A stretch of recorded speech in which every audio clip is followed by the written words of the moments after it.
তোমরা স্ক্রিন দেখতে পাচ্ছ। ওকে, আমাদের মূলত দীপপ্রিয় দাসের বইয়ের 5.6 ম্যাথটা হচ্ছে এটা, draw the per unit impedance diagram of the system shown in figure 5.17 assumed base values are 100 MVA and 100 kilovolt। এবং এখানে জেনারেটর, এখানে টোটাল 5টা এলিমেন্ট আছে, মানে জেনারেটর 1 2 ট্রান্সফরমার 1 2 লোড, এবং এর বাইরে যেটা আছে সেটা হচ্ছে লাইন ইম্পিডেন্স। ঠিক আছে, এর বাইরে যেটা আছে সেটা হচ্ছে line impedance. Line impedance of what? Line impedance of transmission line, এই অংশটা, এটা ইম্পিডেন্স দেওয়া আছে 4.J16। আর এখানে আরেকটা বাসবারের মাধ্যমে আরেকটা লাইন টানা আছে, যেখানে যেটা মিডল পয়েন্টে মধ্যবিন্দুতে একটা লোড লাগানো আছে। তার মানে এই পাশের ট্রান্সমিশন লাইনের ইম্পিডেন্স হচ্ছে 2.J8, এটা হচ্ছে 2.2 প্লাস J8, মানে 8J। আমাদের মূলত সমস্যাটা ছিল যে সিরিজ কম্বিনেশন এবং প্যারালাল কম্বিনেশন নিয়ে, প্লাস ম্যাথটা নিয়েও আমাদের অনেকের অনেক রকম ঝামেলা ছিল। তো প্রথম যে কথা সেটা হচ্ছে আমাদের এখানে দেখতে হবে যে আমাদের বেস ভ্যালু কত। বেস ভ্যালু আমরা দেখতে পাচ্ছি 100 MVA এবং 100 কিলোভোল্ট। একটু খেয়াল করো, আমার জেনারেটরের রেটিং দেওয়া আছে 12, মানে প্রথম জেনারেটর, দ্বিতীয় জেনারেটরের রেটিং দেওয়া আছে 13, এবং ট্রান্সফরমার দুইটা রেটিং দেওয়া আছে 132/12.2, আরেকটা দেওয়া আছে 13.8/132। তার মানে আমরা যেটা আমাদের বলে দিচ্ছে বেস ভ্যালু কত ধরতে হবে, কিলোভোল্ট এবং এমভিএ বলা আছে।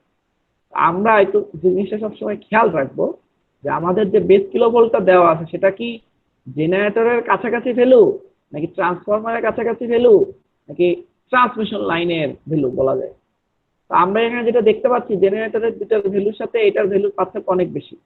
তার মানে ট্রান্সফরমার এবং দুটা ট্রান্সফরমার মধ্যবর্তী যে ট্রান্সমিশন লাইন, সেটার বেস ভ্যালু আমরা ধরে নেব 100 কিলোভোল্ট। ঠিক আছে, সেটার বেস ভ্যালু ধরে নেব 100 কিলোভোল্ট। এবং কেন আবারও বলতেছি, কারণ জেনারেটরের দুটা ভ্যালুর সাথে এই বেস ভ্যালুর পার্থক্যটা অনেক। যদি এটা হয়তো 11 বা 12 15, তাহলে আমরা জেনারেটর 1 এর বেস ভ্যালু ধরে নিতাম এটা। তার মানে আমাদের ট্রান্সমিশন লাইনের বেস ভ্যালু আমরা ধরে নিচ্ছি 100 কিলোভোল্ট। আমি পুরো ম্যাথটাই করাচ্ছি, ওকে, বইয়ে কিভাবে না কিভাবে করে দেওয়া আছে 100 কিলোভোল্ট। তাহলে আমার এই জেনারেটর সাইডের বেস ভ্যালু কত হবে? আমরা এটা শিখে আসছি কতদিন, সেটা হচ্ছে যে জেনারেটর সাইডের বেস ভ্যালুটা হবে এরকম, যে আমার ট্রান্সফরমার 1 দিয়ে জেনারেটরের প্রাইমারি, তাই না? ট্রান্সফরমার 1 এর সাথে জেনারেটরের প্রাইমারি কানেক্টেড, ট্রান্সফরমার 1 এর সাথে ট্রান্সফরমার 1 এর প্রাইমারির সাথে জেনারেটর 1 কানেক্টেড, তাই তো? যদি তাই হয় তার মানে আমার base value of transformer 1।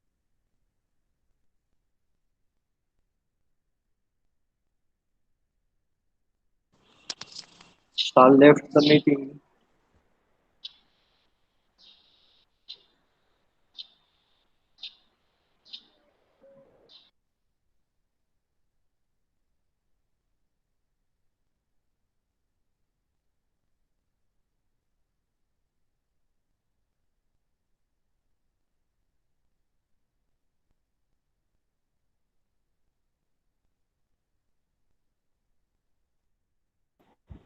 Hello, তোমরা কি শুনতে পাচ্ছ আমাকে?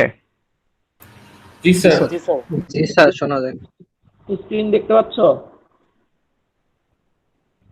জি স্যার, দেখা যাচ্ছে।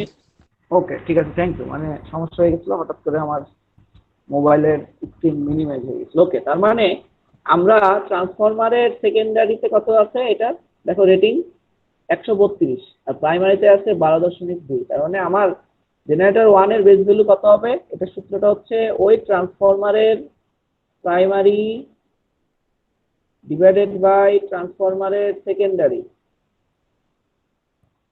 ইনটু সেকেন্ডারিতে আসলে কত দেওয়া আছে? সেকেন্ডারিতে দেওয়া আছে 100, সুতরাং প্রাইমারিতে কমে যাবে এটা।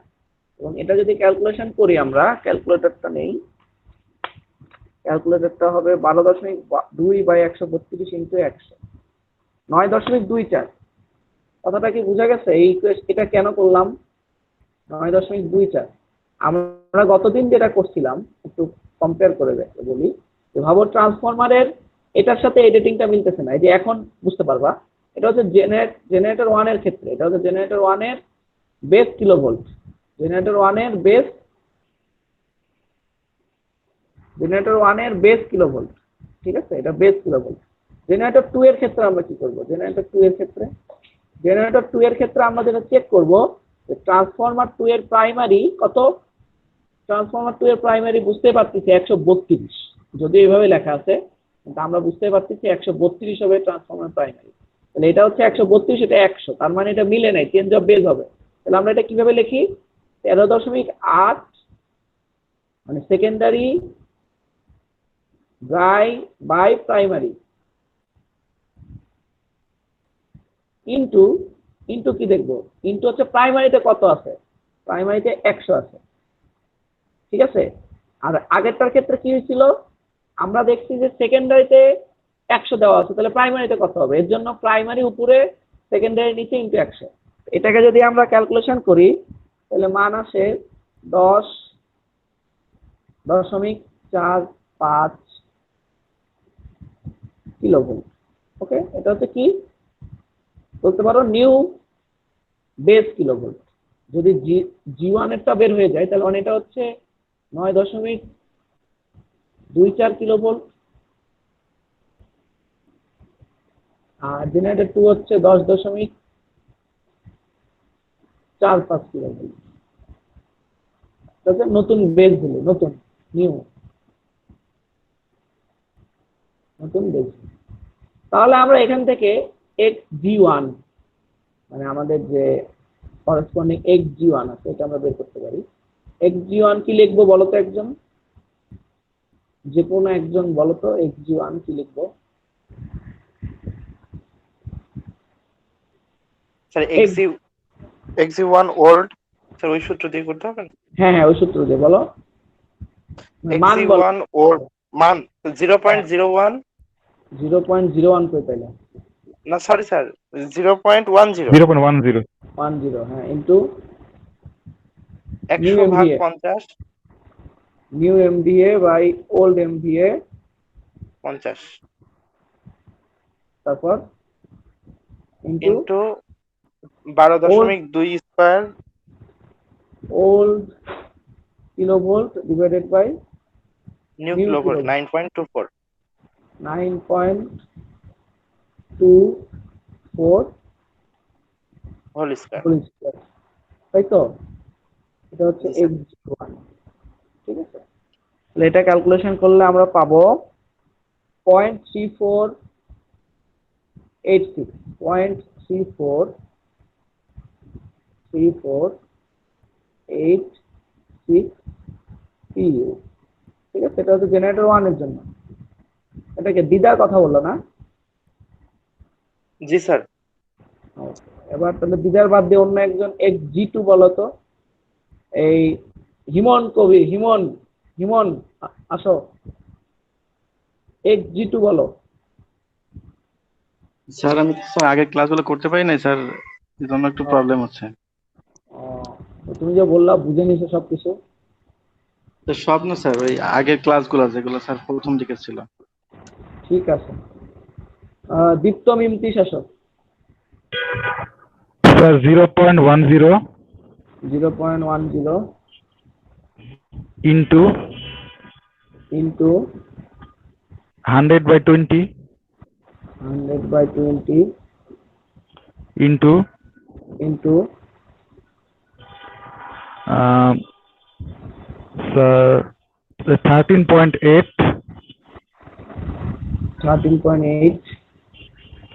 divided by 10.45 whole square. 10.45 whole square. এটা কি দেখে বলতেছো না দেখে? স্যার না দেখে sir. Very good. Whole square. তো যদি আমরা এটা লিখি তাহলে এটা ক্যালকুলেশন বসাইলে আসে 0.8719।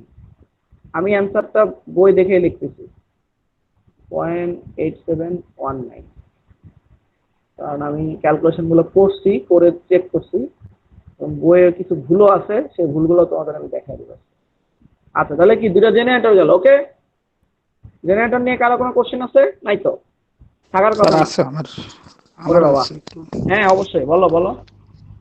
স্যার ওই হচ্ছে জেনারেটর দুইটার ক্ষেত্রে আপনার হচ্ছে ওই যেটা ট্রান্সফরমারের সাথে আমরা যে বেস ভ্যালুটা কম্পেয়ার করলাম, এখন ট্রান্সফরমারের মানে কোনটার ক্ষেত্রে আমি মানে উপরে সেকেন্ডারি প্রাইমারি কোনটা নেব, এটাতে একটু সমস্যা হয়েছে আমার। না, তোমার সূত্রটা কি?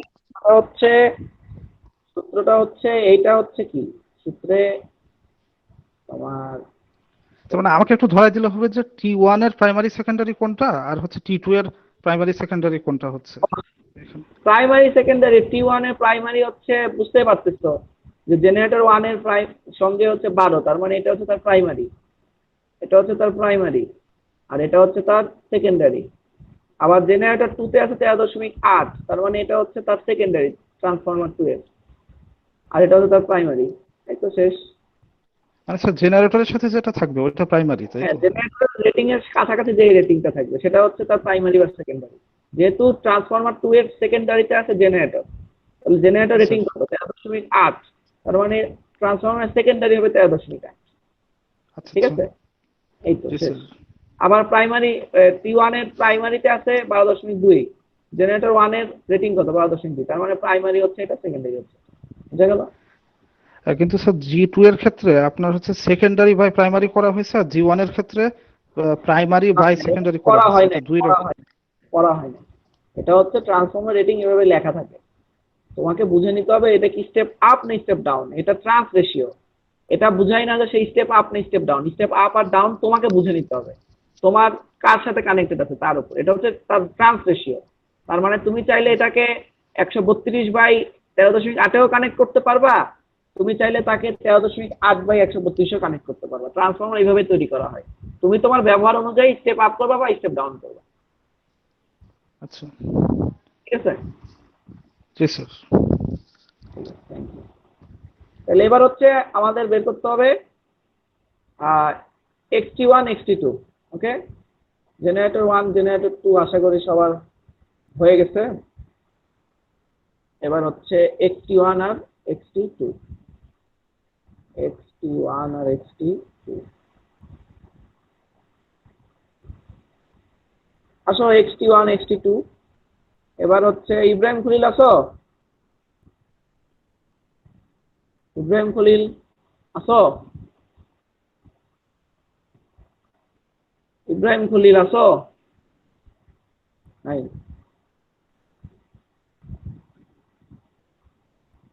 বদিউজ্জামান, আসো বদিউজ্জামান।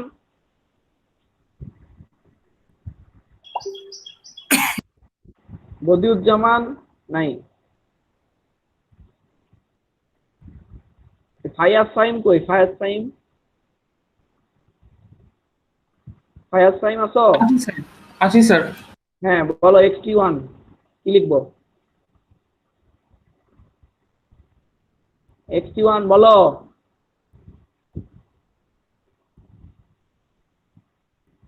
আসি স্যার বলে কই গেল তুমি?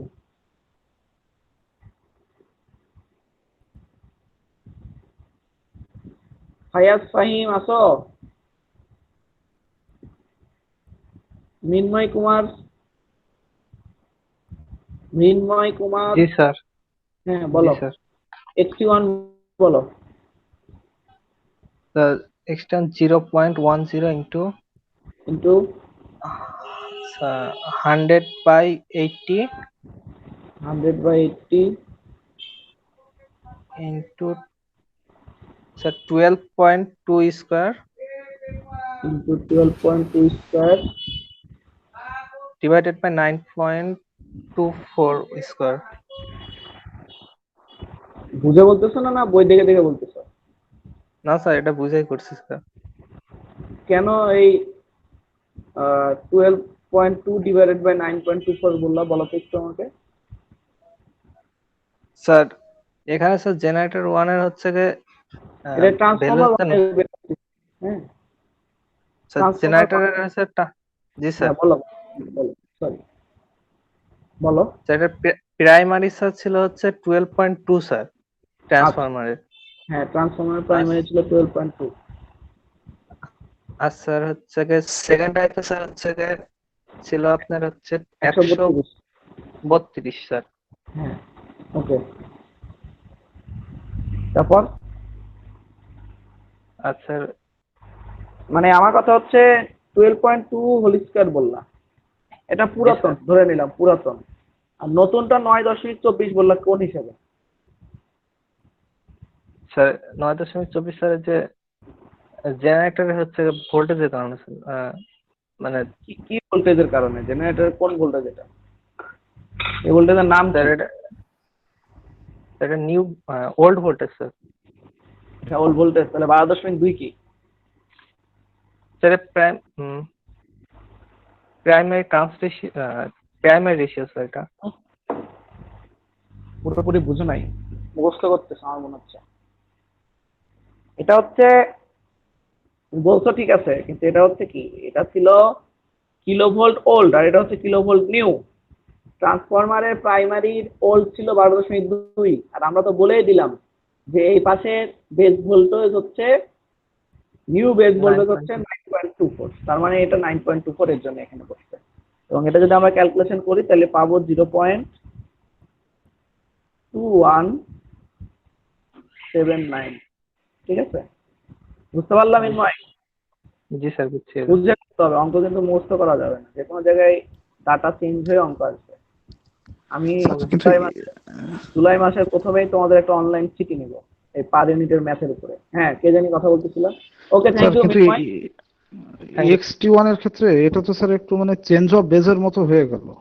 হ্যাঁ, 12.2 চেঞ্জ অফ বেস তো হইছে, এটা যাচ্ছে চেঞ্জ অফ বেস হইছে।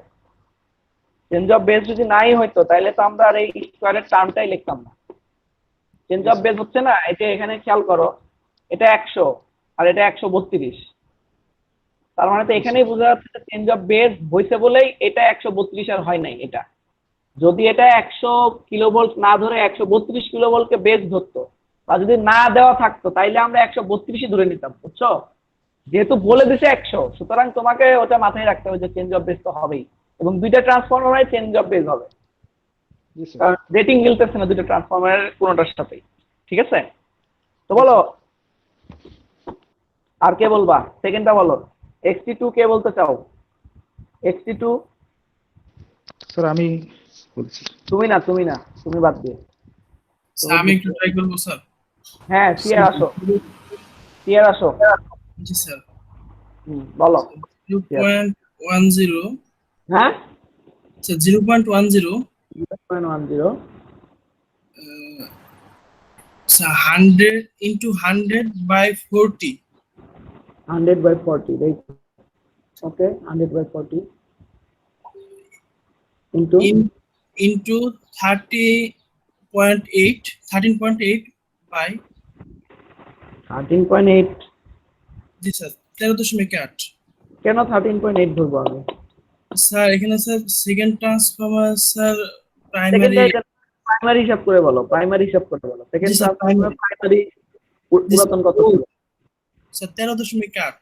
হ্যাঁ ছেলে, প্রাইমারি ছিল 13, বই দেখে দেখে বলতেছে।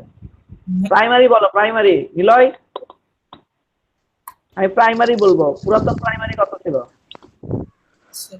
স্যার পুরাতন প্রাইমারি হচ্ছে স্যার 132। হ্যাঁ, আর নতুন প্রাইমারি? আর স্যার নতুন প্রাইমারি হচ্ছে যে এখানে 10.45। মারবো আমি। নতুন প্রাইমারি কত? কে পারবা নতুন প্রাইমারি কত বলতে? স্যার 13.8। না, হয় নাই। নতুন প্রাইমারি কত বলো? 10.45। 10.4। আমি কি বলছি? আমি বলছি ট্রান্সফরমারের প্রাইমারি হচ্ছে 132 পুরাতন ভোল্টেজ, তাহলে তার নতুন কিলোভোল্ট কত? Base kilovolt. ট্রান্সফরমার প্রাইমারি আমি বলতেছি, প্রাইমারি, বারবার বলতেছি প্রাইমারি। তোমরা তো 9.24। আরে না, কি বলতে 13.8। 13.8 না, হয় নাই, একটা হয় নাই।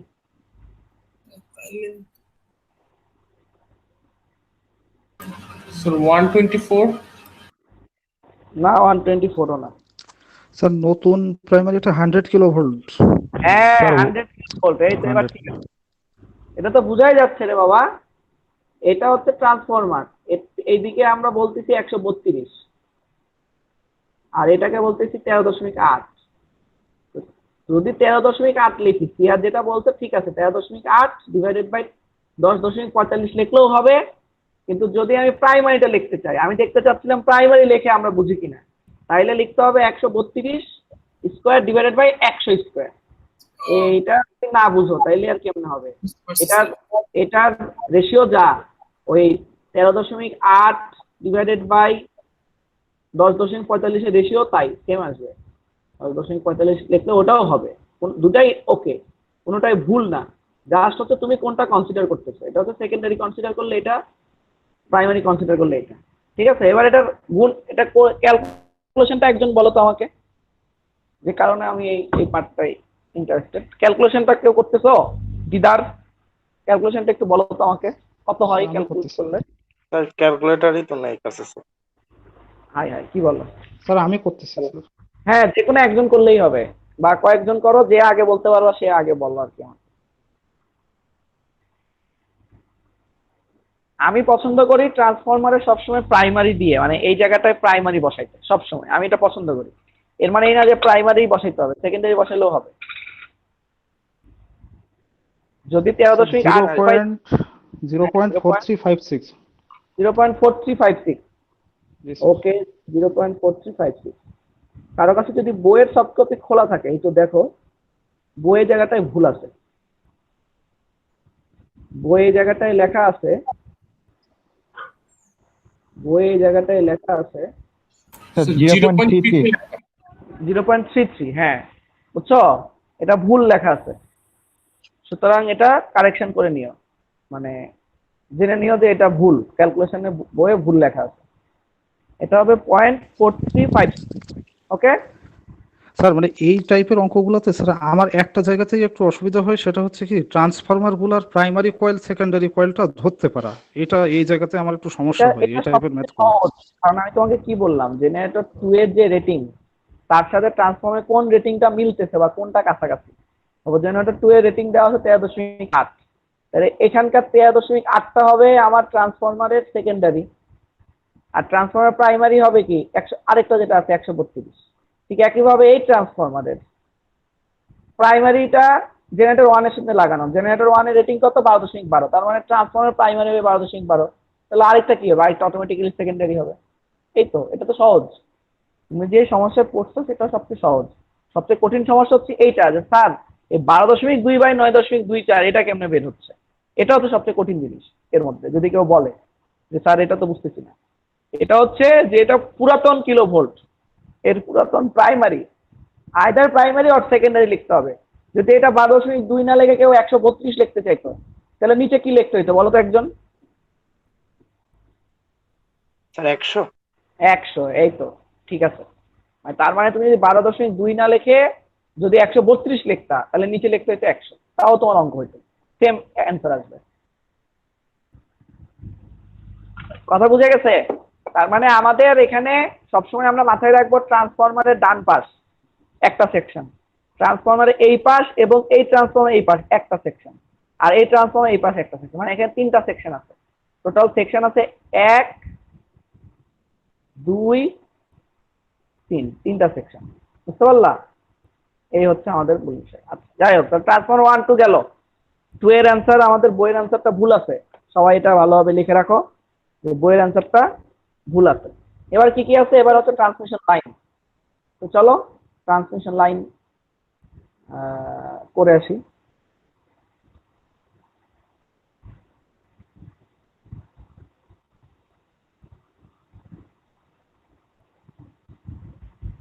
ট্রান্সমিশন লাইন, ওকে। ট্রান্সমিশন লাইনের দেখো দুইটা পার্ট আছে, একটা পার্ট হচ্ছে ডিরেক্ট ট্রান্সমিশন লাইন, আরেকটা পার্ট আছে 2 ভাগে ভাগ হয়ে গেছে ট্রান্সমিশন লাইন, যার মধ্যে আবার একটা আছে রোধ। তার মানে আমাকে ফার্স্টে বের করতে হবে এই ট্রান্সমিশন লাইন। এর কি বের করবো, পার ইউনিট বের করবো, পার ইউনিট ইম্পিডেন্স, তাই তো? আমরা কি বের করতেছি, মানে রিঅ্যাকটেন্স আর কি। তার মানে এটাকে আমরা এইভাবে লিখবো, এক্স লিখতে পারি বা আমরা জেড লিখতে পারি, ঠিক আছে? ইম্পিডেন্স, লাইন ইম্পিডেন্স, আর ওটা রিঅ্যাকটেন্স, এটাকে আমরা জেড লিখি। তার মানে আমরা এটা লিখবো এরকম, জেড লাইন, খেয়াল করো পিইউ, এটা সূত্র কিন্তু আর ওই সূত্র না, জেড লাইন পিইউ। কারণ এটার সূত্র কি? সূত্র হচ্ছে actual value divided by base value, তাই না? Actual value divided by base value. Actual value কত দেওয়া আছে? 4 প্লাস জে 16, এটা হচ্ছে অ্যাকচুয়াল ভ্যালু জে 16। আর বেস ভ্যালুর সূত্র কি? বেস ভ্যালু বলতে কি? বেস ইম্পিডেন্স আর কি। বেস ইম্পিডেন্সের সূত্র হচ্ছে kilovolt square divided by base kilovolt square divided by base MVA. তাহলে ট্রান্সফরমার লাইনের বেস কিলোভোল্ট কত বলো তো কেউ? 100 100 কিলোভোল্ট। আর বেস এমভিএ কত? 100 MVA। 100 এমভিএ। তার মানে কি সূত্র হচ্ছে base kilovolt square divided by base MVA. তার মানে সূত্র হচ্ছে 100 স্কয়ার ডিভাইডেড বাই 100। যদি আমরা এটা ক্যালকুলেশন করি, তাহলে যেটা দেখা যায় এখানে শুধু 100 থাকে, 100 দিয়ে যদি এটাকে ভাগ করি তাহলে এটার মান আসে এরকম 0.04 প্লাস জে 0.12। ঠিক আছে, 0.1। এটা কোনটা? শুনতে পাচ্ছি না। শুনতে পাচ্ছ না? হ্যালো হ্যালো, স্যার শোনা যাচ্ছে স্যার। স্যার শোনার টাইম নেট প্রবলেম। আচ্ছা, যার সমস্যা ছিল সে শুনতে পাচ্ছ? হ্যালো, বাকিরা কি শুনতে পাচ্ছ? শোনা যাচ্ছে স্যার। জি স্যার শোনা স্যার যাচ্ছে। মাঝে মধ্যে একটু সমস্যা হলে কাইটা ঢুকলেও ঠিক হয়ে যায়। আচ্ছা, ওকে। তো যাই হোক, মূল কথা হচ্ছে এটা জেড লাইন পিইউ। এটা কোনটার? এই যে এই লাইনটা, তাই তো? এটা হচ্ছে জেড লাইন পিইউ। আচ্ছা, এবার খেয়াল করো, এটা হচ্ছে বাস 1, এই যে 1 লেখা আছে মানে এটা হচ্ছে বাস, এটা হচ্ছে 2, এটা হচ্ছে 3, মানে এইখানে একটা পয়েন্ট, মিডল পয়েন্টটা হচ্ছে 3। তার মানে আমরা যেটা বের করলাম সেটা হচ্ছে আসলে 1 2, মানে জেড লাইন পিইউ, বা এটাকে আমরা বলতে পারি জেড 1 2 পিইউ। আমরা এটাকে এইভাবে বলতে পারি 1 2 পিইউ। ঠিক আছে, মানে হচ্ছে জেড প্রথম বাস থেকে দ্বিতীয় বাসের মধ্যে যে পরিমাণ ইম্পিডেন্স আছে, লাইন ইম্পিডেন্স, তার পার ইউনিট কত? পার ইউনিট হচ্ছে এত পিইউ। এবার তার মানে দেখো, এবং এবার কি তার মিটার, মানে আরেকটা লাইন, ওই সেম লাইন আরেকটা লাইন গেছে, আরেকটা লাইন গেছে ওই 1 এবং 2 থেকে বের হয়েছে এবং তারা মিলিত হয়েছে 3 নাম্বার বাসে। তার মানে Z13 ইকুয়াল টু Z23, যেহেতু দুটার ইম্পিডেন্স সেম, আমরা যেটা লিখতে পারি Z13 PU equal to Z23 PU। তো কি হবে কে বলতে পারবা? কি লিখবো? জাস্ট আমরা লিখবো এটা J2 প্লাস J8, এটা হচ্ছে তার অ্যাকচুয়াল ভ্যালু, মানে Z13 এর ভ্যালু হচ্ছে 2 প্লাস J8, Z23 এর ভ্যালু হচ্ছে J2 প্লাস 2 প্লাস J8 আর কি, সরি J বলছি, 2 প্লাস J8। আর বেস ইম্পিডেন্স কত হবে? এটা 100 কিলোভোল্ট, মানে এটাও 100 কিলোভোল্ট। আর বেস এমভিএ তো সব জায়গায় সেম, তার মানে এখানেও আমরা লিখবো 100 square divided by 100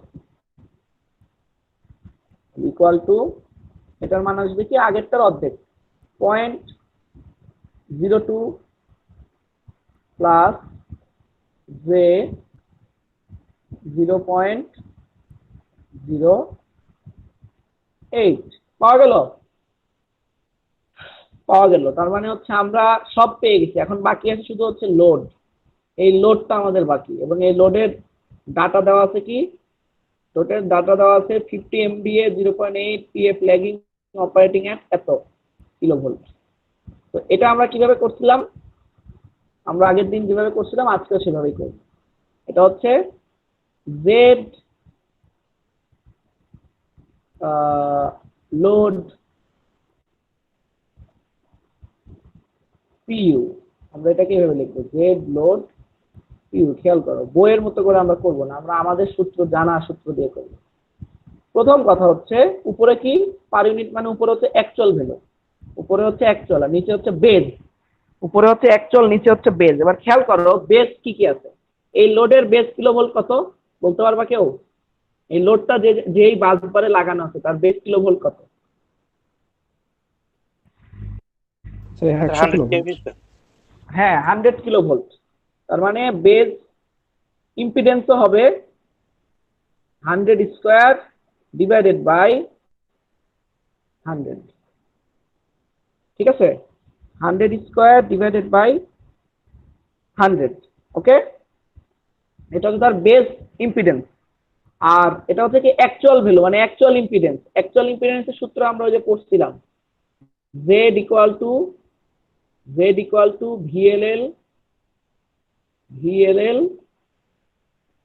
whole square divided by S conjugate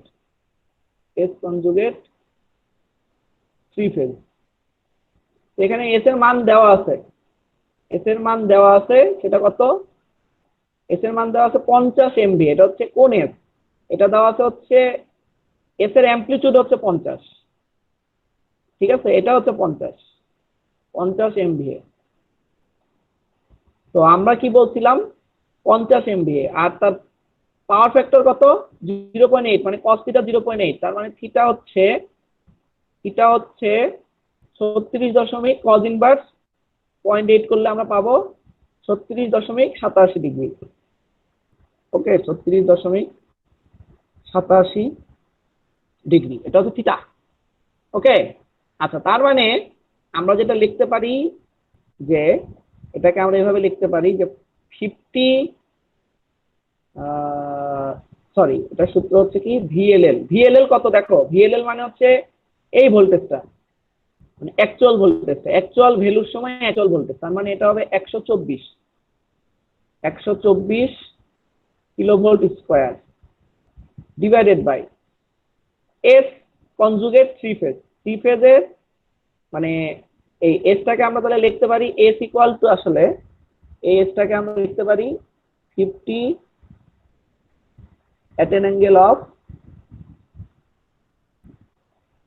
কনজুগেটের জন্য -36.87, কনজুগেট না থাকলে 36.87 লিখতাম। ঠিক আছে, কনজুগেটের জন্য -36.87। তার মানে আমরা এখানে এখন লিখবো কি 50 at an angle of 36.87 degree. তার মানে কি এই অংশটা, তার মানে হচ্ছে এই অংশটা হচ্ছে জেড অ্যাকচুয়াল অফ লোড, আর এই অংশটা হচ্ছে জেড বেজ অফ লোড, সহজ কথায়। ঠিক আছে, এটা হচ্ছে অ্যাকচুয়াল ভ্যালু, এটা হচ্ছে বেস ভ্যালু। বেস ভ্যালু কি থেকে বের করতে হবে? বেস ভ্যালু দিয়ে, base kilovolt square by MVA. আর অ্যাকচুয়ালের জন্য সূত্র হচ্ছে কি VLL square divided by S conjugate three phase. তাহলে এস হচ্ছে 50 আর অ্যাঙ্গেল হচ্ছে 36.87, কনজুগেট করার জন্য অ্যাঙ্গেলের সামনে একটা মাইনাস। এটাকে ক্যালকুলেশন করো তো কেউ একজন, করে আমাকে বলো যেটা কত আসে মান। স্যার একটা কোশ্চেন ছিল। হ্যাঁ, কোশ্চেন বলো। স্যার এই যে এখানে যে আমরা লোড বলতেছি, লোডটা আসলে মানে কি বুঝাইতেছে? লোডটা আসলে কি? আমাদের বাসা বাড়িতে যে ফ্যান লাইট এসব নাকি হচ্ছে আপনার অন্য কিছু? হ্যাঁ, বাসা বাড়িতে ফ্যান লাইট যেরকম এরকমই কিছু, তবে এটা তো মেগা এমভিএ, মানে ভাবো একটা এরিয়ার ফ্যান লাইটের লোড আর কি। এই লোডটা বলতে আমরা বোঝাচ্ছি পুরো একটা এরিয়া। ও আচ্ছা আচ্ছা, জি স্যার, থ্যাংক ইউ। পুরা দয়ারামপুর এরিয়ার লোড এত। ঠিক আছে, এটা একটা জি স্যার, বুঝতে পারছি। ছোট একটা জায়গার পাওয়ার সিস্টেম। ওকে, আশা করি বুঝতে পারছো। ওকে, এটার ক্যালকুলেশন কেউ করতেছো? একটু করো, আমিও করতেছি। 124 square divided by 50 at an angle of -36.87। ঠিক আছে, -36.87। 124 square by 50 at an angle of -36.87 divided by 100 square by 100। যদি করি, আমার ক্যালকুলেশন তোমাদের কারো হয়েছে কিনা জানি না, আমার ক্যালকুলেটরের মান আসছে 2.46 প্লাস জে 1.845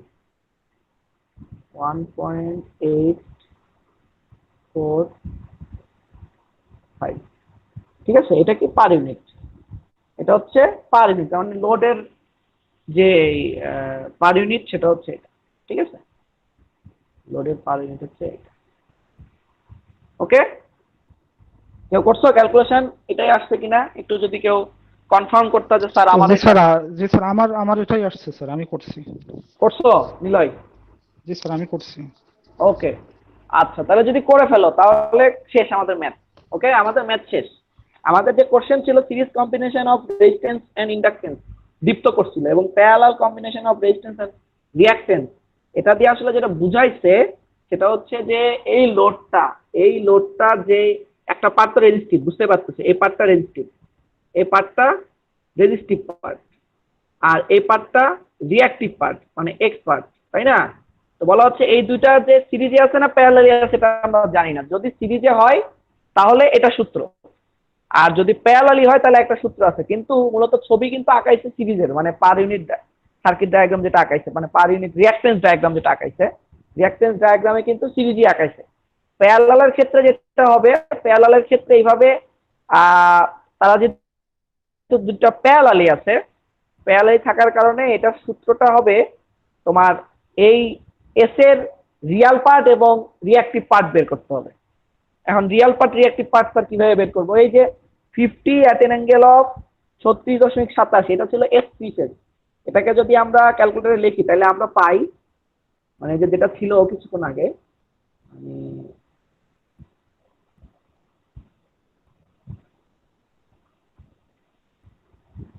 আমরা যে লিখলাম যে 50 এস থ্রি ফেজ হচ্ছে 50 at an angle of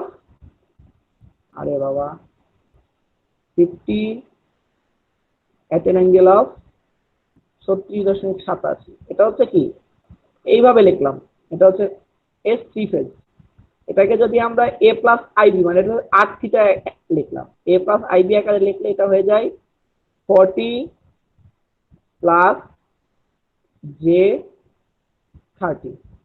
যদি প্যারালাল কম্বিনেশন হয় তাহলে যেটা করব, এর ভোল্টেজ তো 124 কিলো ভোল্ট, তাহলে আর প্যারালাল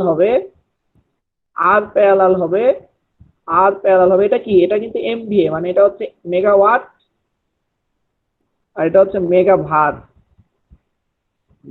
ভার। যখন আমরা এ প্লাস আইবি আকারে লিখবো, এটা হচ্ছে এমভিএ,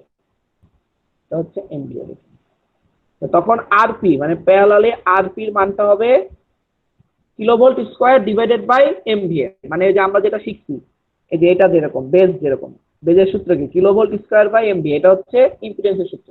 তো ওটাই আসবে আর কি, actual kilovolt divided by actual MVA, মানে মেগাওয়াট। এমভিএ বলতে এমভিএ, এবার এমভিএ হবে না, মেগাওয়াট হবে, যেহেতু আরপি। আর এক্সপি যদি এক্সপি হয় তার মানে এটা হবে 124 স্কয়ার ডিভাইডেড বাই 30। ঠিক আছে, এটাই আর কি বলা হচ্ছে, যে যদি প্যারালাল হয় তাহলে সূত্র ডিরেক্ট বসবে, এবং ডিরেক্ট যদি বসে তাহলে তোমার এই মানগুলো যা আসবে সেটা হচ্ছে প্যারালাল। তাহলে এটা যদি বসাই তাহলে মান আসে 3.844, আর এটার মান আসে 5.125। এটা বলছে যদি তারা প্যারালালি থাকতো, আমরা আসলে জানি না যে তারা সিরিজে আছে না প্যারালালি আছে, যদি থাকতো তাহলে এটা হতো। ঠিক আছে, তো মূল কথা হচ্ছে এটা আমাদের মেজর কনসার্ন না, আমাদের মেজর কনসার্ন ছিল এই অংশটা, যে আমরা এটা বের করতে পারি কিনা, এবং এটাই আমাদের ম্যাক্সিমাম অঙ্কে লাগবে। এটাই আমাদের ম্যাক্সিমাম অঙ্কে লাগবে, যে আমরা লোড যদি দেওয়া থাকে লোডের করেসপন্ডিং পার ইউনিট বের করতে পারতেছি না, মানে পার ইউনিট ইম্পিডেন্স বের করতে পারতেছি না। এখন আমরা যেহেতু এটা বের করে ফেললাম, এখন আমাদের কাজ হচ্ছে রিঅ্যাকটেন্স ডায়াগ্রাম আঁকানো। এবং রিঅ্যাকটেন্স ডায়াগ্রামটা কিন্তু আবার আঁকাইছে সিরিজ কম্বিনেশনের জন্য, বলে দিছে, তোমরা হয়তো দেখছো বই। হ্যাঁ, তো তাহলে রিঅ্যাকটেন্স ডায়াগ্রামটা কেমন হবে একটু আমি একটু জাস্ট একটা আইডিয়া দিয়ে দিই। আমাদের বই আঁকানোই আছে। সেটা হচ্ছে একটা জেনারেটর একটা রিঅ্যাকটেন্স, তার মানে এখানে একটা রিঅ্যাকটেন্স, তারপর জেনারেটরের সঙ্গে একটা ট্রান্সফরমারের সঙ্গে একটা ট্রান্সমিশন লাইন, তারপরে আরেকটা ট্রান্সফরমার, তারপরে আরেকটা ট্রান্সফরমার থেকে আরেকটা জেনারেটর, ঠিক আছে, আরেকটা জেনারেটর। ওকে, এবার শেষ হয় নাই, এটা কিন্তু শেষ হয় নাই, এখন আছে। এটা হলো ট্রান্সমিশন লাইন, যার ট্রান্সমিশন লাইনের মধ্যে দুটো পার্ট আছে, রেজিস্টিভ পার্টও আছে, রিঅ্যাকটিভ পার্টও আছে। তার মানে আমাকে কিন্তু এখানে একটা রেজিস্ট্যান্সও আঁকাইতে হবে, যেহেতু রেজিস্টিভ পার্ট আছে, সুতরাং আমাকে রেজিস্টিভ পার্টও আঁকাইতে হবে, একটা রেজিস্ট্যান্স। ওকে, এবার শেষ হয় নাই। এবার কি আবার এর সঙ্গে প্যারালালি আছে, এখানে একটা বার আঁকানো বাসবার আছে, আর ট্রান্সফরমার 2 এর আগে একটা বাসবার আছে। তার মানে এখানে একটা বাসবার এভাবে আঁকাইতে হবে, আঁকায়ে সেখানেও আবার কি করতে হবে, একটা রেজিস্টর, একটা ইন্ডাক্টর, একটা রেজিস্টর, একটা ইন্ডাক্টর আঁকাইতে হবে। এবং তারা কিন্তু আবার সিরিজে না, তাদের সাথে আবার একটা লোড আছে, কোথায়, তাদের মধ্যবিন্দুতে। তার মানে তার মধ্যবিন্দু থেকে একটা লোড আঁকাইতে হবে। এই লোডটা সিরিজে আছে ধরে নিয়ে আর কি রিঅ্যাকটেন্স আঁকাইছে। এর জন্য ছবিটা এরকম। যদি এটা প্যারালাল হতো তাহলে যেটা হয়তো এখান থেকে ছবিটা আসতো, সিরিজে আছে বলে ছবিটা মানে আমরা এইভাবে আঁকাইছি, সিরিজের ছবিটা এরকম, ঠিক আছে, বুঝতে পারতেছো, এটা সিরিজ। কিন্তু যদি প্যারালাল হতো তাহলে ছবিটা হয়তো এরকম অনেকখানি, এখান থেকে আসছে, এসে একটা আঁকাইতা এরকম রেজিস্টর, আরেকটা এসে আরেকটা আঁকাইতা রিঅ্যাকটেন্স, ঠিক আছে। যেহেতু বলছো সিরিজ কম্বিনেশনের জন্য ছবি আঁকাইছি, সুতরাং এইখানে মান বসবে কোনটা, এইটা বসবে 2.46 যে 1.845, মানে এটা হবে 2.46, এটা হবে যে 1.845। ওকে, তো এই হচ্ছে আমাদের এই 5.6 ম্যাথ। তো আর কারো কোনো কোশ্চেন আছে 5.6 নিয়ে? দীপ্ত, বুঝতে পারছো কি বিষয়টা? মূলত বলা হয়েছে যদি লোড দুইটা যদি প্যারালালি থাকতো, আসলে তো প্যারালালি আছে কিনা আমাদের বলে নাই, প্যারালালি থাকলে সমাধানটা এইভাবে করতে হতো, এটাই আর কি জাস্ট বলছে, আর কিছুই না। বুঝা গেল? আচ্ছা, আর আরেকটা যেটা সমস্যা ছিল আমাদের, সেটা 7, সেটা নিয়ে আমি খুব শর্টে শেষ করে দেই, কারণ আমি ওটা দেখলাম যেটা কি সমস্যা।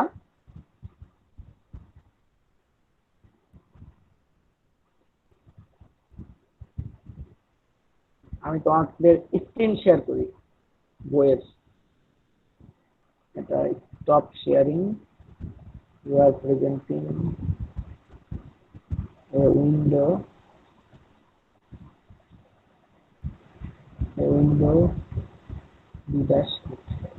তোমরা মনে হয় বই দেখতে পাচ্ছ, যদি ভুল না বলি। জি স্যার। ওকে, তো তোমরা বলছিলে স্যার এই অঙ্কটা বাকি অঙ্কগুলোর থেকে কঠিন। আসলে না, এই অঙ্কটা বাকি অঙ্কগুলোর থেকে সহজ, এরা করছে কঠিন ভাবে।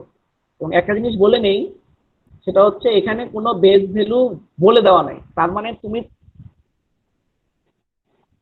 আচ্ছা, তোমরা কি আমাকে শুনতে পাচ্ছ? হ্যালো, জি স্যার। জি স্যার। আমাকে 2 মিনিট একটু সময় দাও, আমি আসতেছি। হ্যাঁ, okay sir. Okay sir.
Hello, আসো?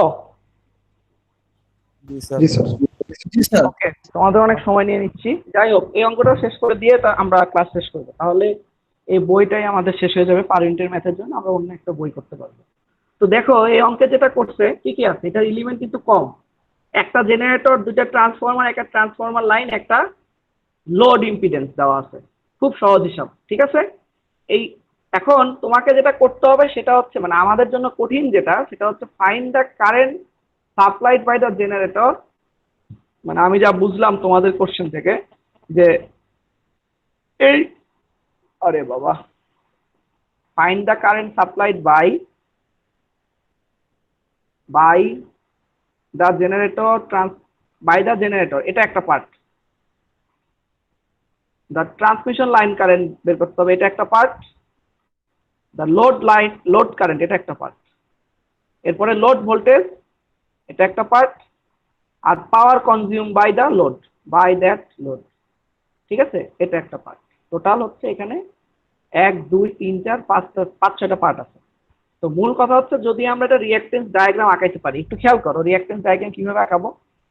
এটা আমরা একটা বেস কিলোভোল্ট এবং বেস এমভিএ ধরে নিতে হবে, যেহেতু দেওয়া নাই। এবং সেক্ষেত্রে আমরা কি বলছিলাম, সেক্ষেত্রে তুমি দুইটা ধরতে পারো, দুইটা সূত্র, দুই রকম নিয়ম আছে, একটু খেয়াল করো। সেটা হচ্ছে তুমি ধরতে পারো এমভিএ তে 100 ধরবা, এটা তো বলেই দিছি যে বিজেটি যেমন 50 ধরে, এমভিএ 100 ধরতে হবে যদি দেওয়া না থাকে। আর কিলোভোল্টটা তোমার উপর ডিপেন্ড করবে, তুমি চাইলে 11.2 ধরতে পারবা, যেহেতু এই জেনারেটরের ভোল্টেজ 11.2। তুমি চাইলে সবচেয়ে বড় ভোল্টেজ এলিমেন্ট কোনটা এই পুরো সিস্টেমে সেটা ধরতে পারবে। এখানে সবচেয়ে বড় এলিমেন্ট হচ্ছে 138। তুমি চাইলে এটাকেও ধরতে পারবা যে এটা হচ্ছে আমার বেস ইম্পিডেন্স, বেস কিলোভোল্ট, ঠিক আছে? এটার সুবিধা কি, সবচেয়ে বড়টা ধরলে আমার পার ইউনিটের মানগুলো ছোট আসে, আর যদি ছোটটা ধরো তাহলে পার ইউনিটের মানগুলো বড় আসবে। সহজ হিসাব। তার মানে তোমরা যেটা ইচ্ছে সেটা ধরতে পারো, কিন্তু যে কোনো একটা ধরতে হবে। তো এই বই যেটা করছে সেটা হচ্ছে সবচেয়ে বড় এলিমেন্ট যেটা 138, এটাকে ধরে বেস ধরে করছে। তাহলে 138 যদি বেস ধরে, তার মানে কি, তার মানে হচ্ছে এই ট্রান্সমিশন লাইন বাই যে এই টু পার্টের হচ্ছে তোমার কি বলে এটাকে, এই টু পার্টের বেস কিলোভোল্ট হচ্ছে এই 138। যদি তুমি ধরো 138, সেটা হবে পার্ট 2 এর, ঠিক আছে?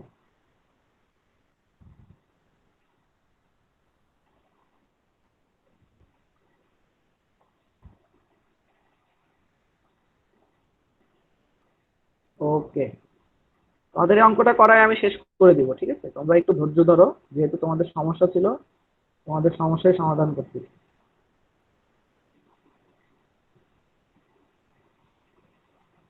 তো আমি এটা পেইন্টে নিয়ে চলে আসছি অলরেডি,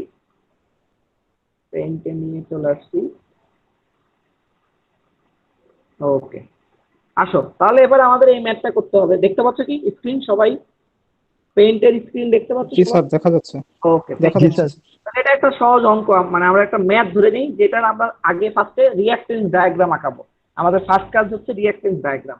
তো আমরা প্রথমে যদি ধরে নেই যে 138 কিলোভোল্ট, এটা যদি 138 কিলোভোল্ট ধরি, 138 কিলোভোল্ট, তাহলে এটা কত হবে, হিসাব হচ্ছে এটা কত হবে, এটা যেহেতু 132, এটা 138, তার মানে এটা হবে এরকম, সূত্র হচ্ছে 11.2 ডিভাইডেড বাই 132, মাত্র যে অঙ্ক করে আসলাম তার মতো, ইন্টু 138, তার মানে 11.2টা বেড়ে যাবে নাকি, ইন্টু 138।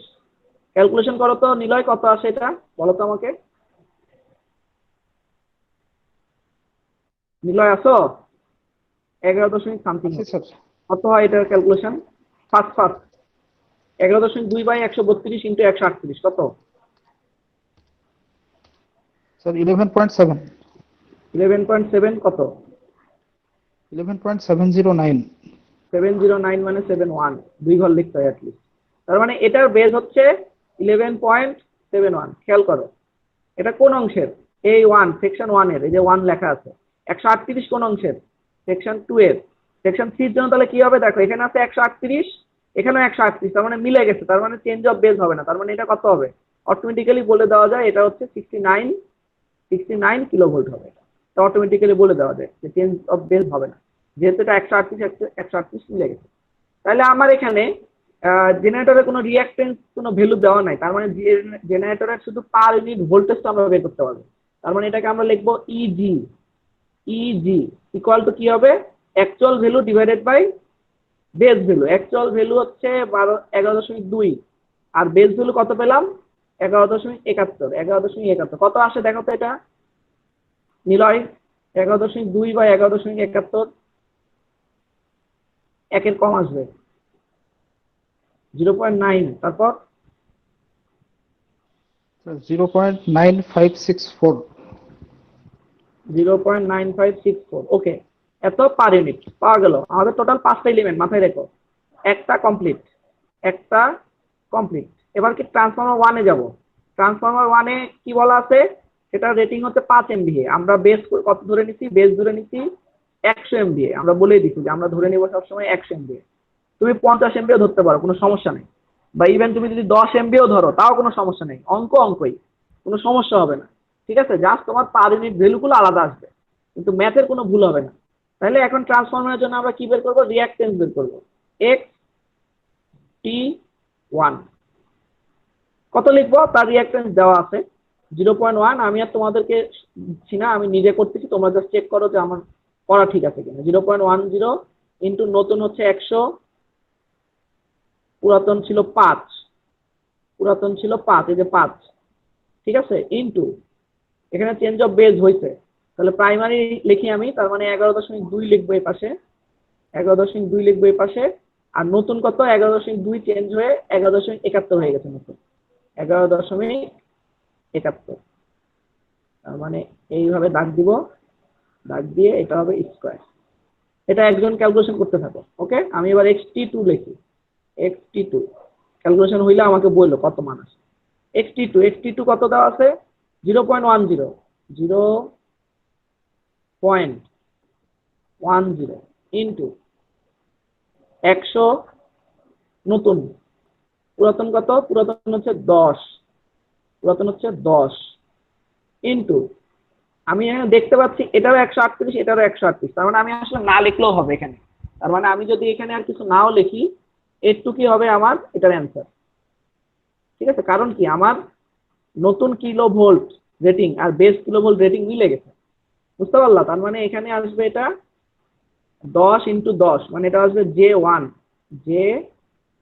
ওটা মুখে মুখে। আর এটা কত আসে কে বলবা আমাকে।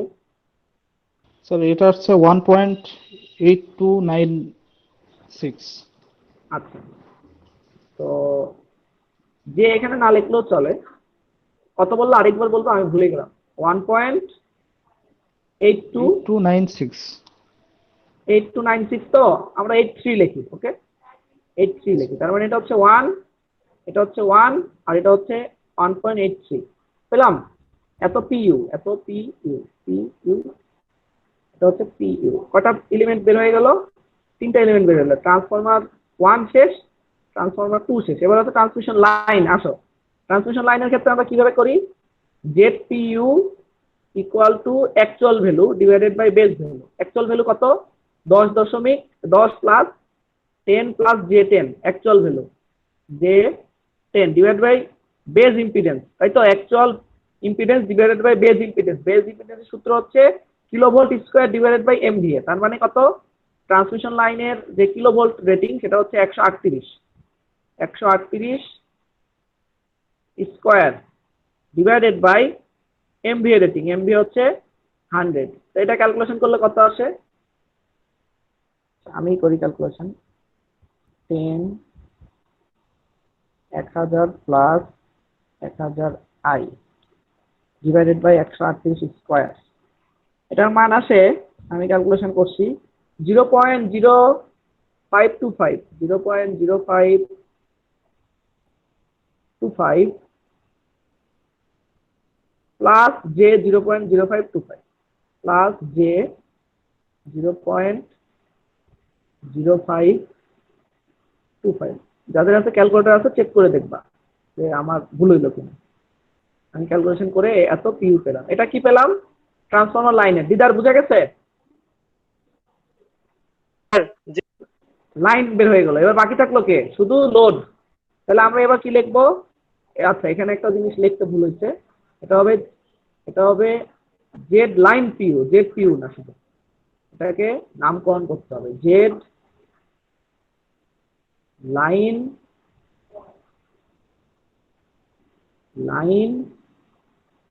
P U. ওকে, এবার হচ্ছে Z load pu, Z load pu. এটা একইভাবে বের হবে, একইভাবে সেম ওয়েতে বের হবে। সূত্র কি? Actual impedance divided by base impedance. Actual impedance দেওয়া আছে 30 ওহম, তার মানে অ্যাকচুয়াল ইম্পিডেন্স 30।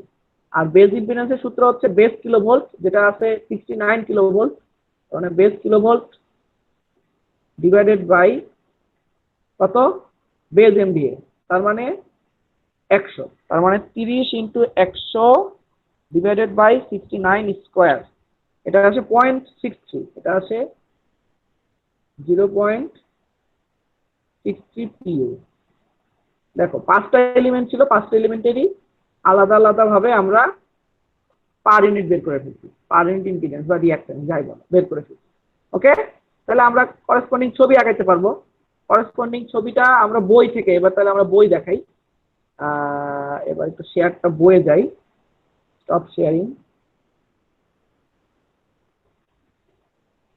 উইন্ডো বিদাস। ঠিক আছে, এবার বইয়ে যাই। বইয়ের যে ক্যালকুলেশন করছে দেখো অনেক কঠিন ভাবে করা, আমি যে জন্য তোমাদেরকে আমি করে দিচ্ছি। ক্যালকুলেশনটা খুব সহজ ভাবে যেন তোমরা পাও। আমরা যেভাবে করছি সেভাবে আমি অঙ্কটা করে দেখি। এটা হচ্ছে আমাদের করেসপন্ডিং ইম্পিডেন্স ডায়াগ্রাম। ঠিক আছে, দেখো মিলাও। প্রথমটা T1 আসছে 1.83, পরের T2 আসছে 1, আমার ইজি আসছে 0.9564, ওরা এক ঘর লেখে নাই। ট্রান্সমিশন লাইন আসছে 0.0525 প্লাস জে 0.0525, আর লোড আসছে 0.63। লোড যেহেতু ওহম পুরোটাই, এর জন্য এটা রেজিস্টিভ। এখানে যেহেতু রেজিস্টিভ এবং ইন্ডাকটিভ দুটো আছে, দুটো আলাদা আলাদা ভাবে দেখেন। এটা হচ্ছে আমার রিঅ্যাকট্যান্স ডায়াগ্রাম। এখন আইপিইউটা সেম হবে। আমি কি একটা কথা বলছিলাম প্রত্যেকটা কারেন্ট সেম হবে, আসলে এটা ভুল বলছি। কারণ কি, ট্রান্সফরমারের কাজ কি? ট্রান্সফরমারের কাজ হচ্ছে ভোল্টেজের রেশিওকে চেঞ্জ করা, কিন্তু তার ইনপুট পাওয়ার এবং আউটপুট পাওয়ার কিন্তু সেম। তার মানে যখনই সে ভোল্টেজ রেশিওটাকে চেঞ্জ করবে তখন কিন্তু তার কারেন্ট রেশিওটাও চেঞ্জ হয়ে যাবে। তার মানে যদি ভোল্টেজ বাড়ে সেকেন্ডারিতে তাহলে কারেন্ট কমে যাবে, যদি ভোল্টেজ কমে সেকেন্ডারিতে তাহলে কারেন্ট বেড়ে যাবে। মানে কি, পাওয়ারটা সেম থাকবে, ইনপুট পাওয়ার এবং আউটপুট পাওয়ার। দ্যাটস ওয়াই এই তোমার generator current, transmission line current, load current কখনো সেম হবে না, কিন্তু তাদের পার ইউনিট কারেন্ট সেম হবে। এবং এর জন্য লেখা আছে আইপিইউ, মানে এখানে একটা যে আমরা লুপ চালাইছিলাম কালকে, সেই আইপিইউটা কি হবে? এই ভোল্টেজ ডিভাইডেড বাই যত রিঅ্যাকট্যান্স ইম্পিডেন্স আছে সব যোগফল। এবং সেটা আমরা করে যেটা পাই, দেখো আইপিইউর মান পাওয়া যাচ্ছে এই দেখো এটা হচ্ছে আমার ভোল্টেজ আর এটা হচ্ছে সব যোগফল, সবগুলোর যোগফল। ওকে, আমরা যদি করি তাহলে আইপিইউর মান আসে, খেয়াল করো, আইপিইউর মান আসে 0.3227 at an angle of -76.68 per unit. এটা আসে হচ্ছে আমার আইপিইউ, মানে হচ্ছে আমার পুরো সিস্টেমের জন্য পার ইউনিট কারেন্টের মান হচ্ছে এটা। এবার আমার কাজ কি? আমাকে যদি বলে জেনারেটর কারেন্ট বের করেন, তাহলে আমাকে যেটা করতে হবে এই অংশের বেস কারেন্ট বের করতে হবে। যদি বলে ট্রান্সমিশন লাইন কারেন্ট বের করেন, তাহলে এই অংশের বেস কারেন্ট বের করতে হবে। যদি বলে যে লোড কারেন্ট বের করেন, তাহলে এই অংশের বেস কারেন্ট বের করতে হবে। এবং কারণ বেস কারেন্টটা প্রত্যেকটা সেকশনের জন্য বেস কারেন্ট আলাদা। এবার আবার একটু আমরা ছবিতে ফেরত যাই। ছবি বলতে আমরা এবার আবার একটু পেইন্টে যাব, যে পেইন্টটা কি অবস্থা দেখে আসি।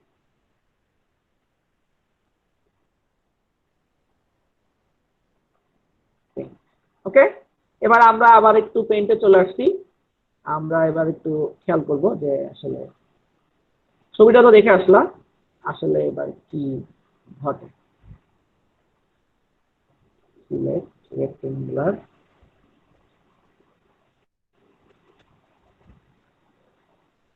Select rectangular. ওকে, মোটামুটি কিছু কেটে দিলাম।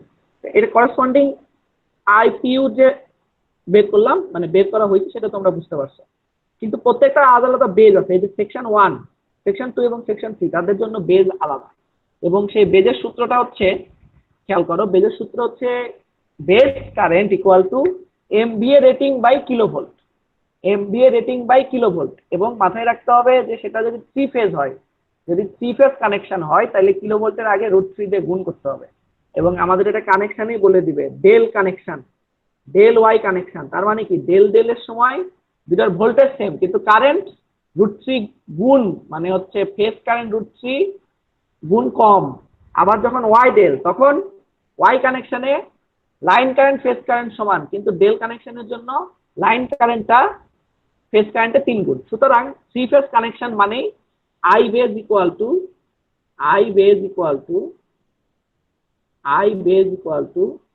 এমভিএ বেজ ডিভাইডেড বাই √3, 3 ফেজের জন্য এটা √3 ইন্টু কিলোভোল্ট বেজ। ঠিক আছে, এটা কি বেজের জন্য সূত্র, মানে বেজ কারেন্টের সূত্র, IB equal to MVA base divided by √3 into kilovolt base. তাহলে এখানে আমার তিনটা সেকশনের জন্য আলাদা আলাদা 3টা আইবি বের হবে। তার মানে প্রথম সেকশনের নাম আমরা দিলাম আইবি1। দেখো আইবি1 এমভিএ রেটিং সবার জন্য সেম, তার মানে কত 100 এমভিএ। আর নিচে কি লিখবো, √3 into kilovolt rating, kilovolt base rating, kilovolt কি rating, kilovolt base rating. Kilovolt base rating কত দেওয়া আছে খেয়াল করো, কিলোভোল্ট বেজ রেটিং কত, এটা হচ্ছে তার বেজ, এটা হচ্ছে তার বেজ সেকশন বি এর, এটা হচ্ছে তার বেজ। তাহলে বেজ হচ্ছে 11.71, এবং মাথায় রাখো একটা এমভি একটা কিলোভোল্ট, তার মানে তোমাকে এখানে 10⁶ লিখতে হবে, কারণ তুমি অ্যাম্পিয়ার আনতে চাও, আর এটাকে 10⁻³ লিখতে হবে, 10⁻³ লিখতে হবে। যদি তুমি লেখো, এবং আমি এটা ক্যালকুলেশন করতেছি, 100 into 10⁶ divided by √3 into 11.71 into 10⁻³, এটা আসে 4930.403, এটা আসে 4930.403, এটা বেস কারেন্ট, তার মানে এর একক হচ্ছে অ্যাম্পিয়ার। ঠিক আছে, এবার একটু খেয়াল করো, আমরা যেটা শিখছি সেটা হচ্ছে পার ইউনিট ইকুয়াল টু কি actual value divided by base value, base. তো আমরা আইপিইউ কিন্তু বের করে ফেলছি, তার মানে আমাদের কাছে পিইউ দেওয়া আছে, আমরা একটার বেস বের করলাম, এইভাবে আরো দুইটার বেস বের হবে। কিরকম, আইবি2 মান কত হবে খেয়াল করো, আইবি2 মান হবে 100 ইন্টু 10⁶ ডিভাইডেড বাই √3 ইন্টু কত লিখবো, √3 ইন্টু বলো তো একজন, √3 ইন্টু কত লিখবো, 138। হ্যাঁ 138 ইন্টু 10⁻³ শুধু 138 লিখলে হবে না, 138 ইন্টু 10⁻³। এটা ক্যালকুলেশন যদি করি তাহলে মান আসে 138 না, 11.71 জায়গায় 138 বসে 418.37, 418.37 এটা কি অ্যাম্পিয়ার। ঠিক একইভাবে আইবি3 এটা কত হবে, 100 ইন্টু 10⁶ ডিভাইডেড বাই √3 ইন্টু, বুঝতে পারতেছো কত লিখবো এখানে, √3 ইন্টু কত লিখবো, 69 ইন্টু 10⁻³। এবং এটা যদি আমি করি তাহলে আগেরটার অর্ধেক, এত ভাগ 2 করলেই হবে, 209.184, 209.18 লিখি, তাহলে 18 অ্যাম্পিয়ার। তাহলে দেখো এই আইবি1টা কি আসলে, আইবি1 হচ্ছে জেনারেটরের কারেন্ট, আইবি2টা হচ্ছে ট্রান্সমিশন লাইনের কারেন্ট, আইবি3 হচ্ছে লোড কারেন্ট। তার মানে আমাদের অ্যাকচুয়াল যেই ভ্যালু, অ্যাকচুয়ালের সূত্র হচ্ছে per unit into base voltage. আমরা পার ইউনিটের বাট যে ডাটাটা আমি বই থেকে হুবহু লিখতেছি, ওই যে এই কেভিএল চালায় যে সূত্রটা পাইছি সেটা হচ্ছে মানটা হচ্ছে 0.32 at an angle of -76.6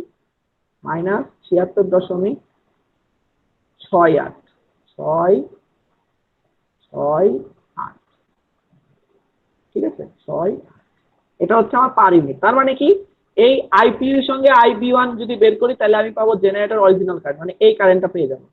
যদি এই আইপিইউ এর সঙ্গে আইবি2 বের করি তাহলে আমি এই ট্রান্সমিশন লাইন কারেন্ট পাবো। এই আইপিইউ এর সঙ্গে যদি আইবি3 গুণ করি তাহলে আমি লোড কারেন্ট পাবো। এবার লোড কারেন্ট যদি পেয়ে যাও মানে এখানে কি পরিমাণ কারেন্ট যাচ্ছে, তাইলে ওই কারেন্টের সাথে এই 30 ওহমকে গুণ করলে আমরা কি পেয়ে যাব, ভোল্টেজ পেয়ে যাব। আর পাওয়ার পাবো কিভাবে, পাওয়ার পাবো হচ্ছে ওই কারেন্ট স্কোয়ার, মানে অরিজিনাল যে কারেন্ট স্কোয়ার ইনটু রোধ, মানে আই স্কোয়ার আর করলে আমরা পাওয়ার পেয়ে যাবো। ঠিক আছে, এটাই হচ্ছে আমাদের 5.7। তো সবাই একটু এটা নিজ দায়িত্বে বাকি অংশ বলতে লোড ভোল্টেজ এবং লোড পাওয়ার, মানে লোড পাওয়ার তো না, power consume by the load, এই অংশটুকু নিজেরা একটু করে নিবা। বইয়ে কিন্তু কনজিউমড পাওয়ার এটার অংশ করে নাই, শুধু লোড ভোল্টেজ বের করে দিছে। ঠিক আছে, তো আমার মনে হয় যে তোমরা যদি এবার প্র্যাকটিস করো, যেহেতু অ্যাসাইনমেন্ট ম্যাক্সিমাম সবাই জমা দিছো এবং অঙ্কগুলো সবগুলো নিয়ে আমরা কথা বলছি, সুতরাং আজকে তোমরা একটা কাজ করবা, যেহেতু তোমরা সময় পাচ্ছ কাল পরশু, সেটা হচ্ছে আবার 5.2 থেকে 5.8 পর্যন্ত ম্যাথগুলো একবার রিভিউ করবা। ঠিক আছে, অঙ্ক আরেকবার করে দিতে হবে না আমাকে।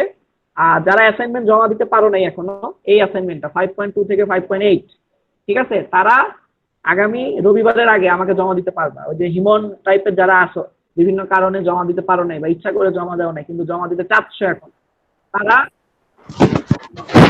স্যার 5.7 পর্যন্ত ছিল না? 5.76 543, আচ্ছা হ্যাঁ 5.3 থেকে 5.7 না, ওদের জন্য যারা নতুন করে জমা দিবা, মানে এখনো জমা দেওয়া নাই, তারা দিবা 5.2 থেকে 5.8। আর যারা আগে জমা দিচ্ছ তাদেরটা শেষ।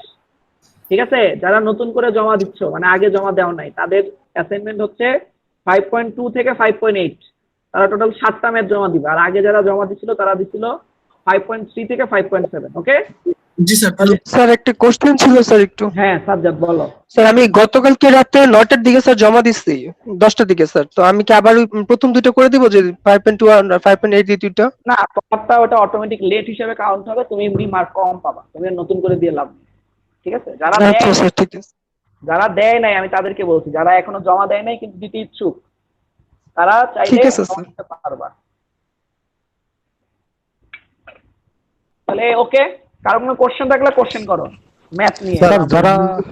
যারা জমা দিছে এখন তাদের ভিতর থেকে কি একটু মানে দেয়া যাবে আবার, যদি ইচ্ছা করি আমি নতুন করে একটু কেন আপডেট করে দিলাম। আবার কেন